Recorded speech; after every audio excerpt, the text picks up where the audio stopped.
పవన్ కళ్యాణ్ గారు, నారా చంద్రబాబు నాయుడు గారు, మోడీ గారు రాష్ట్ర ప్రజలకు రాక్షసు నుంచి విముక్తి కలిగించే విధంగా ఈ యొక్క ఎన్డీఏ గెలుపును ప్రజలకు అంకితం చేసిన నాయకులు పవన్ కళ్యాణ్ గారు, నారా చంద్రబాబు నాయుడు గారు, మోడీ గారు.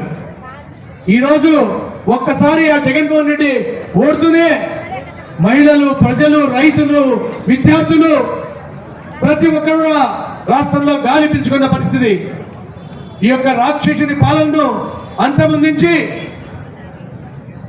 రాష్ట్రమంతా కూడా స్వతంత్రం ఉన్న పుంగనూరులో ఓటు వేయలేని పరిస్థితి పెట్టిన పెద్దిరెడ్డి రామచంద్రారెడ్డి గారిని, వీళ్ళందరినీ కూడా జగన్మోహన్ రెడ్డి గారిని వీళ్ళందరినీ కూడా అంతమొందించే ప్రక్రియలో 175 అవుట్ ఆఫ్ 171 అన్న వాళ్ళకి కరెక్ట్ గా ఒకటి లెక్క పెట్టించిన మన ఎన్డీఏ ప్రియతమ పవన్ కళ్యాణ్ గారికి, చంద్రబాబు నాయుడు గారికి, మోడీ గారికి మనస్ఫూర్తిగా ధన్యవాదాలు తెలియజేస్తూ ఒకే మాట నేను చెప్పదలుచుకున్నాను.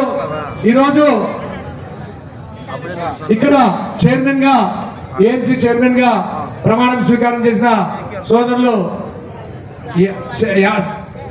సమీపతి యాదవ్ గారికి, అలాగే పిఎస్ చైర్మన్ గా ప్రమాణ స్వీకారం చేసిన పగడాల రమణ గారికి, అలాగే వైస్ చైర్మన్లకు, ఏం మార్కెట్ యార్డ్ వైస్ చైర్మన్లకి, సభ్యులకి, పిఎస్సి వైస్ చైర్మన్ కి, సభ్యులందరికీ కూడా మనస్ఫూర్తిగా పవన్ కళ్యాణ్ గారి తరఫున ధన్యవాదాలు తెలియజేస్తూ ఒక్క మాట గుర్తుపెట్టుకోండి, పవన్ కళ్యాణ్ గారిని, చంద్రబాబు గారిని నమ్ముకున్న వాళ్ళకి పదవులు, జగన్ గారిని నమ్ముకున్న వాళ్ళకి జగన్ నమ్ముకు జైల్లో, పవన్ నమ్ముకుంటే పదవులు, జగన్ నమ్ముకుంటే జైల్లో.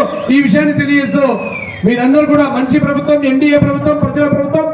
ఇక్కడ రైతులకు మన 7,000 రూపాయలు ఇచ్చి అందరూ రైతు సోదరులందరూ కూడా ప్రతి నియోజకవర్గంలో మనస్ఫూర్తిగా ట్రాక్టర్ ర్యాలీ చేసి తన సంతోషాన్ని తెలియజేశారు. అలాగే మహిళలకు మన ఉచిత బస్సును మన ఎన్డీఏ ప్రభుత్వం అందించి మహిళా సోదరి మనందరూ కూడా రాష్ట్రంలో ఎక్కడ కూడా తిరిగేదానికి వాళ్ళకి అవకాశాన్ని ఇచ్చారు.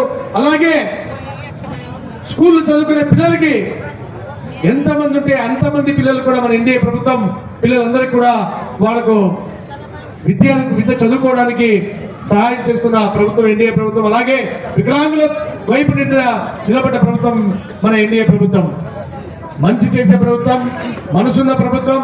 మన ముఖ్యమంత్రి గారు ఒక పక్క ప్రపంచ దేశాల్లోనే ఈరోజు ఒక గుర్తింపబడిన సిటీగా, ఇంటర్నేషనల్ సిటీగా, ఆ రోజుల్లో విజన్ 2020 అని హైదరాబాద్ లో నిర్మించిన విజన్ ఉన్న నాయకుడు చంద్రబాబు నాయుడు గారు. ఈరోజు అమరావతి